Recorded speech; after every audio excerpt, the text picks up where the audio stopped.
तो हेलो साथियों, नमस्कार। स्वागत है आपका अपने चैनल सक्सेस जंक्शन एक कदम सफलता की ओर में। और हम लेकर के आ गए हैं आपके लिए एमपी पुलिस कांस्टेबल 2023 24 अगस्त थर्ड शिफ्ट का एग्जाम एनालिसिस। आज के जो प्रश्न है वो हमें भेजे रामू पाटीदार जी ने, जिनके 76 नंबर हैं, और राकेश जी ने, जिनके 72 नंबर हैं। आप दोनों लोगों को बहुत बहुत धन्यवाद। आपका भी अगली किसी भी शिफ्ट में एग्जाम है तो कृपया अपने प्रश्नों को 7052547003 इस नंबर पर व्हाट्सएप कर दीजिएगा। 1 से 1.5 घंटे के अंदर। आपको बहुत बहुत धन्यवाद दोनों लोगों को। तो चलिए शुरू करते हैं। वीडियो को लाइक कर दीजिए और चैनल को सब्सक्राइब कर दीजिए। आज काफ़ी सारे प्रश्न हमारे पास में आ गए हैं, जीके जीएस साइंस के, और इसके अलावा हमारे पास में मैथ के भी काफ़ी क्वेश्चन आ गए हैं और रीजनिंग के भी काफ़ी क्वेश्चन आ गए हैं। तो चलिए शुरुआत करते हैं। वीडियो थोड़ा सा लंबा हो सकता है, इसलिए धैर्य बनाए रखना है और वीडियो को अंत तक जरूर देखना है। लास्ट में हम आपको आज के टॉप 5 स्कोर, साथ ही साथ में इस शिफ्ट का कट ऑफ कितना जा सकता है, वो भी हम बताने वाले हैं। तो आज का पहला प्रश्न पूछा गया है, पन्ना जिला किस खनिज उत्पादन के लिए प्रसिद्ध है। तो सबको पता है भाई, एमपी जीके की प्रश्न आने लगे हैं। तो एमपी जीके के 2-3-4 प्रश्न यहाँ पर पूछे गए हैं और काफ़ी प्रश्न हमको मिल चुके हैं। तो पन्ना जो है वो हीरे के लिए प्रसिद्ध है। अब पन्ना में और क्या क्या चीज़ें पाई जाती हैं वो सब हम आपको बता देते हैं। देखिए, तो पन्ना में हीरों की खान है, साथ ही साथ यह स्थान प्राचीन एवं सुंदर मंदिरों के लिए भी प्रसिद्ध है। इसी कारण इसे मंदिरों की नगरी भी कहा जाता है। यहाँ पर स्थित संत प्राणनाथ और श्री बलदेव जी के मंदिर तीर्थगणों के बीच प्रसिद्ध हैं। पन्ना राष्ट्रीय उद्यान भी आपका यहीं पर ही पाया जाता है, जहां टाइगर रिजर्व और कई दुर्लभ वन्यजीव पाए जाते हैं। ठीक है, तो पन्ना में आपकी हीरे की खदान है और पन्ना में आपके हीरे से संबंधित प्रश्न पूछा गया था। ठीक है, सुबह वाली शिफ्ट में पूछा गया था आपकी वो ब्लॉक गोल्ड ऐसे करके कुछ प्रश्न आया था, जिसका आंसर सिंगरौली था। यानी कि खनिजों से प्रश्न आपके पूछे जा रहे हैं एमपी जीके से, तो खनिजों को आपको पढ़ करके जाना है। सुबह मेले के 2 प्रश्न आए थे। ठीक है, और कल शाम वाली शिफ्ट में भी मेले के प्रश्न आए थे, कल सुबह वाली शिफ्ट में भी मेले के प्रश्न आए थे। यानी कि मेले अब पूछे जाने लगे हैं। तो मेले वाली वीडियो वैसे हम बना चुके थे, लेकिन हमने सोचा थोड़ा डिटेल में आपको जानकारी दी जाए। ठीक है, जल्दी जल्दी में पता चला वन लाइनर बना करके आपको दे दें, कोई मतलब नहीं है। क्योंकि अब आपसे जो मेले वाले प्रश्न पूछे जा रहे हैं वो सिर्फ इतना नहीं पूछ रहे हैं कि कौन सा मेला कहाँ लगता है, आपसे टाइमिंग भी पूछी जा रही है और क्यों लगता है ये भी आपसे पूछा जा रहा है। तो डिटेल जानकारी के साथ में कल सुबह 6 बजे आपको वीडियो मिल जाएगी। जिन लोगों का 8:30 से एग्जाम है वो एक बार 6 बजे चेक करके जरूर जाना। 6 बजे आपको मेलों वाली वीडियो मिल जाएगी कल सुबह डिटेल जानकारी के साथ में, क्योंकि वहां से 2-3 प्रश्न आगे एग्जाम में बनने वाले हैं। ठीक है, चलिए अगला देखते हैं। सिंधिया वंश की राजधानी ग्वालियर को किसने बनाया था। तो दौलत राव सिंधिया के द्वारा सिंधिया वंश की राजधानी ग्वालियर को बनाया गया था। चलिए कुछ जानकारी आपको देते हैं कि ग्वालियर को कब बनाया था इन्होंने। तो देखिए, दौलतराव सिंधिया ने राजधानी को उज्जैन से ग्वालियर स्थानांतरित कर दिया। उन्होंने लॉर्ड वेलेजली के साथ में सहायक संधि की, संधि पर हस्ताक्षर किए। 1818 के तीसरे आंग्ल मराठा युद्ध में अंग्रेजों के द्वारा सहयोगी मराठा राज्यों की हार के बाद पूर्ण मराठा साम्राज्य का अधिकांश हिस्सा ब्रिटिश भारत द्वारा समाहित कर लिया गया। ठीक है, तो पहले इनकी राजधानी उज्जैन हुआ करती थी। 1818 में क्या किया इन्होंने, अपनी राजधानी उज्जैन से हटा करके ग्वालियर कर दिया था। किसने किया था, दौलतराव सिंधिया ने किया था। एमपी जीके से बनने वाला आज का ये दूसरा प्रश्न था। ठीक है, आगे बढ़ते हैं। एमपी जीके का आज का तीसरा प्रश्न देखिए, शाहजहां ने मध्य प्रदेश के किस जिले में अपना कुछ समय व्यतीत किया था। आंसर में बुरहानपुर आपका ऑप्शन दिया था। बुरहानपुर ही आपका बिल्कुल सही आंसर हो जाएगा। देखिए कब आए थे ये बुरहानपुर, तो देखिए 1627 में जहांगीर की मृत्यु के पश्चात शाहजहां मुगल बादशाह बने। 1 मार्च 1630 को दक्कन में असंतोषजनक परिस्थितियों के कारण मुगल बादशाह शाहजहां बुरहानपुर आए। इस समय वे बीजापुर, गोलकुंडा और अहमदनगर अभियानों के चलते 2 वर्ष तक यहां पर रुके थे। तो यही पूछा गया था, शाहजहां ने अपना अधिकांश समय एमपी में कहां पर बिताया था। तो बुरहानपुर में उन्होंने बिताया था, क्योंकि दक्कन में उस समय युद्ध की स्थिति बनी हुई थी। ठीक है, चलिए आगे बढ़ते हैं और अगला प्रश्न, कार्य का एसआई मात्रक क्या है, ये आपसे पूछा गया है। तो कार्य का एसआई मात्रक जूल होता है। पहले भी एग्जाम एनालिसिस में इसके बारे में आपको बता चुके हैं, जिसको हम जे से दर्शाते हैं। तो जूल को 1 न्यूटन के बल के द्वारा 1 मीटर विस्थापन के कारण किए गए कार्य के रूप में परिभाषित किया जाता है। यानी 1 न्यूटन बल 1 मीटर विस्थापन में जितना बल लगता है उसे हम जूल कहते हैं, और ये आपकी कार्य की इकाई होती है। पहले भी यह प्रश्न एग्जाम एनालिसिस में हमने आपके कराया था, इसलिए आपसे कहते हैं कि पूरा एग्जाम एनालिसिस अंत तक देखा कीजिए और हर एक एग्जाम एनालिसिस देखा कीजिए, क्योंकि क्या पता यहीं से प्रश्न आपके रिपीट हो जाएं। ठीक है, चलिए आगे बढ़ते हैं। देखिए अगला है, पीट मिट्टी कहाँ कहाँ पाई जाती है। अब मिट्टियों वाली वीडियो अगर आप देख करके गए होंगे तो आपने इसको बड़ी आसानी से सॉल्व कर लिया होगा। पीट मिट्टी का अर्थ होता है जैविक मिट्टी या फिर दलदली मिट्टी, और इसके बारे में पूरा डिटेल में हमने आपको मिट्टी वाली वीडियो में अपने कराया था। ठीक है, तो देखिए केरल, उत्तराखंड एवं पश्चिम बंगाल, इस जगह पर दलदली मिट्टी या फिर जैविक मिट्टी या फिर पीट मिट्टी पाई जाती है। देखिए, तो भारत में दलदली मिट्टी का क्षेत्र केरल, उत्तराखंड एवं पश्चिम बंगाल है। दलदली मिट्टी में भी फास्फोरस एवं पोटास की मात्रा की कमी होती है, लेकिन लवण की मात्रा अधिक होती है। हमने आपसे कहा था लवण की मात्रा यहाँ पर पाई जाती है क्योंकि इसमें कीचड़ पाया जाता है, ठीक है। और ये जो दलदली मिट्टी हो ज़्यादातर आपको पश्चिम बंगाल के एरिया में ज़्यादा पर देखने को मिलती है, क्योंकि वहाँ पर क्या है, वहाँ पर ये ब्रह्मपुत्र नदियाँ, ये बड़ी बड़ी नदियाँ जो है वो वहाँ से होकर के गुजरती हैं, इसलिए वहाँ पर जो है दलदली मिट्टी ज़्यादा पाई जाती है, ठीक है। चलिए आगे बढ़ते हैं और अगला प्रश्न, लिटिल कॉर्पोल के नाम से किसे जाना जाता है। ये लगभग लगभग सब तुक्का लगा करके आए हैं। सही आंसर है नेपोलियन बोनापार्ट को लिटिल कॉर्पोल के नाम से जाना जाता है। काफी डीपली प्रश्न आपसे जो है पूछा गया है आज, ठीक है, व्यक्तित्व से। तो देखिए, फ्रांसीसी क्रांति के दौर में बुलंदी छूने वाले सैन्य कमांडर और राजनेता नेपोलियन बोनापार्ट का जन्म कब हुआ था? 15 अगस्त 1769 को हुआ था और 5 मई 1821 को इनका निधन हो गया था। इनका उपनाम क्या था? इन्हें नेबू इलिया उपनाम से जाना जाता था। अब देखिए, आज आपसे पूछ लिया है क्या जो लिटिल कॉर्पोल, तो आगे आपसे नेबू इलिया पूछा जा सकता है। तो नेबू इलिया इनका उपनाम था और इनको इनकी लंबाई कम थी, इस वजह से इन्हें लिटिल कॉर्पोल कहा जाता था, ठीक है। अब आपको क्या करना है, अब सिकंदर महान का नाम क्या था ये आपको देख लेना, क्योंकि यहाँ पर आपसे नेपोलियन बोनापार्ट पूछ लिया तो सिकंदर महान के बारे में भी पूछा जा सकता है, ठीक है। चलिए आगे बढ़ते हैं। झूमिंग कृषि किस किस क्षेत्र में की जाती है? तो जो भारत का उत्तर पूर्वी क्षेत्र है, यहां पर झूम कृषि की जाती है, जिसे हम झूमिंग कृषि कहते हैं। देखिए, तो बड़े पैमाने पर भारत के उत्तरी पूर्वी क्षेत्र में झूमिंग कृषि प्रचलित है, जिसमें असम, मणिपुर, मिजोरम, नागालैंड आदि शामिल है। खेती के इस तरीके को झूम खेती के नाम से जाना जाता है। इसमें क्या करते हैं, जंगलों को काट करके वहां पर खेती की जाती है और जब इसकी उर्वरक क्षमता समाप्त हो जाती है तो इसमें आग लगा करके आगे निकल जाते हैं, ठीक है। तो इसी को हम झूमिंग कृषि कहते हैं। आगे बढ़ते हैं, अगला प्रश्न, दवा उत्पादन के मामले में भारत का कौन सा स्थान है? तो दवा उत्पादन में भारत का तीसरा स्थान है। अभी उत्पादन पूछते हैं, इससे पहले मत्स्य उत्पादन पूछ लिया था, ठीक है, कोयला उत्पादन पूछ लिया था, आज आपसे दवा उत्पादन के बारे में पूछ लिया गया है। कल भी कोई उत्पादन पूछा गया था, कल वाले एग्जाम एनालिसिस को जाकर के एक बार देख लेना। देखिए, उत्पादन के मामले में भारत तीसरे स्थान पर है, दवा उत्पादन में भारत तीसरे स्थान पर है। देश के कुल निर्यात में फार्मा और दवाओं की हिस्सेदारी 5.93% है। इसमें 73.31% के साथ सर्वाधिक हिस्सा फॉर्मुलेशन और बायोलॉजिकल उत्पादों का है, ठीक है। कुल मिलाकर के आपको याद रखना है, भारत तीसरे स्थान पर है दवा के उत्पादन में, ठीक है। चलिए आगे बढ़ते हैं। मैन बुकर पुरस्कार की स्थापना कब की गई थी?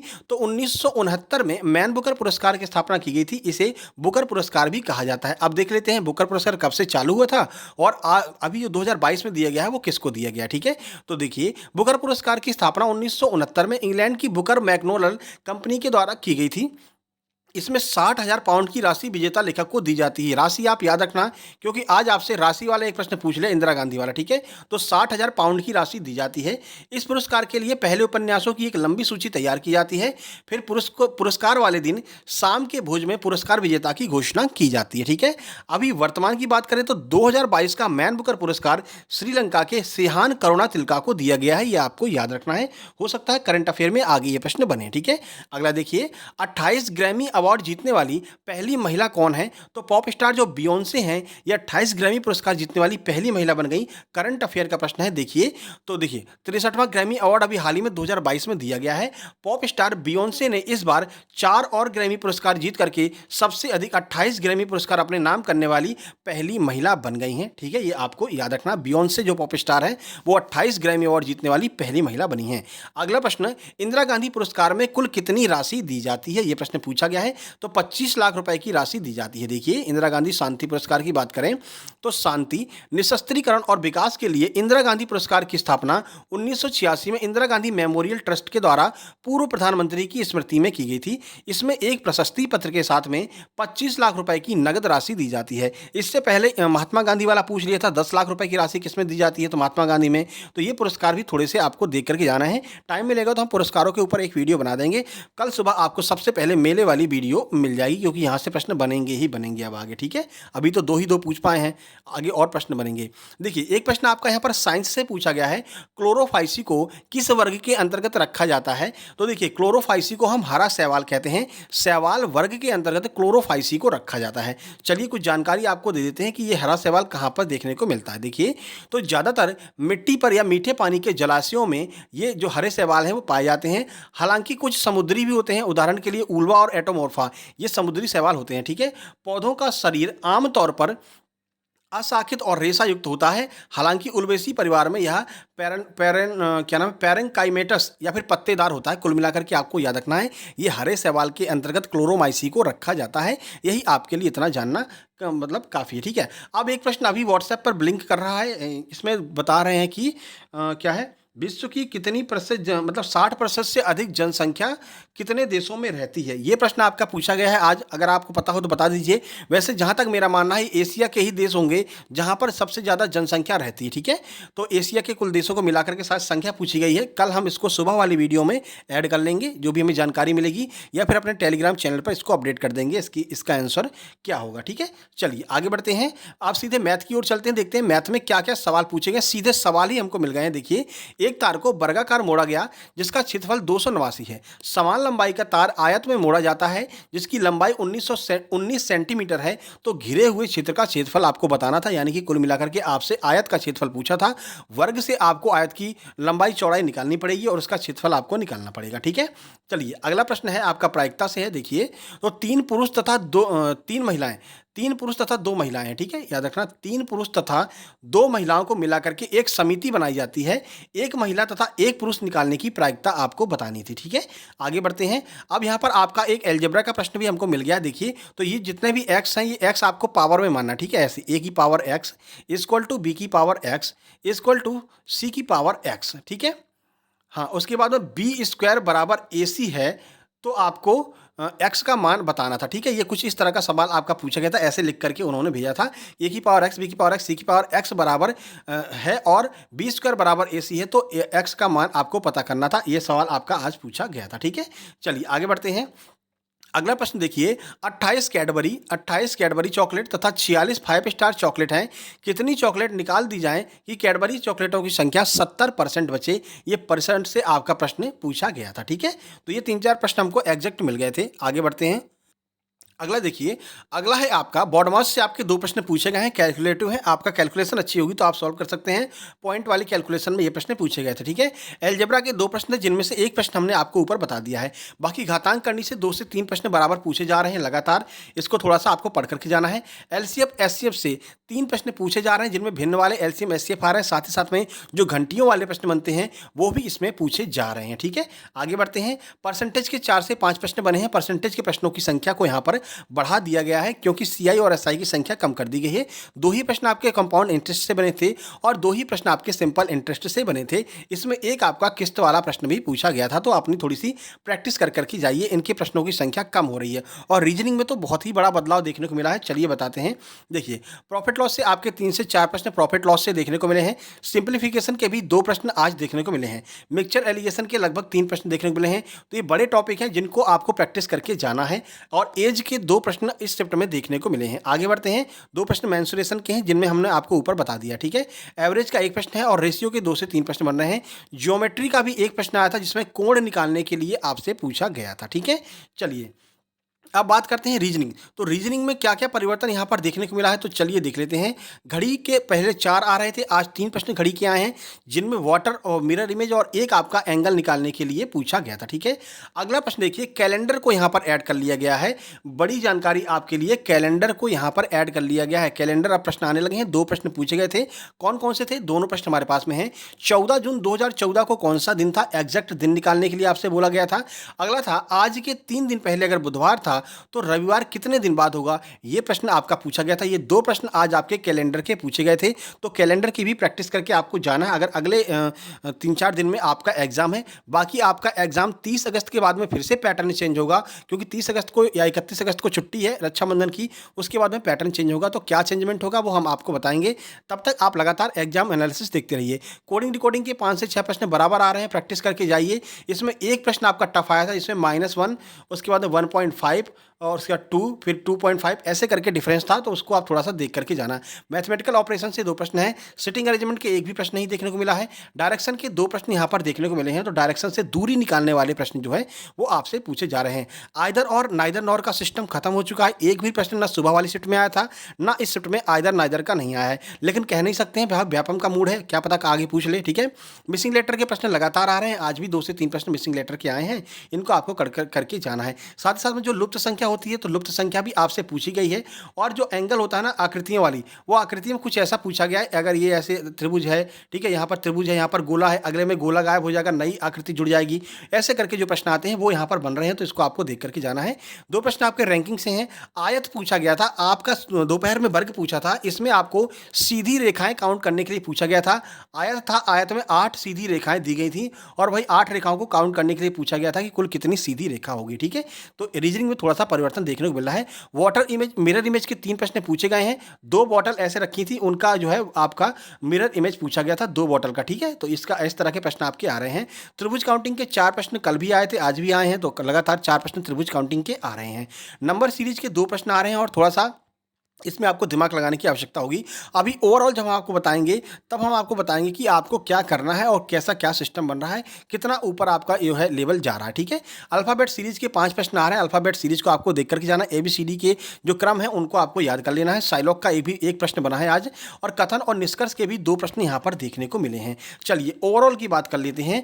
ओवरऑल में बात करें तो लगभग GK के आपके 25 क्वेश्चन ही पूछे गए हैं और 11 से 12 प्रश्न आपके साइंस के पूछे गए हैं, ठीक है। उसके बाद में बात करते हैं मैथ के लगभग 30 प्रश्न हैं और रीजनिंग के 34 प्रश्न हैं। अब देखिए आज का टॉप 5 स्कोर देख लेते हैं। तो आज के टॉप 5 स्कोर में 81, 79, 76, 74 और 71, ये आज के टॉप 5 स्कोर देखने को मिले हैं। बात अगर कट ऑफ की करते हैं तो इस शिफ्ट का कट ऑफ आपका 72 के आसपास जाने की उम्मीद है।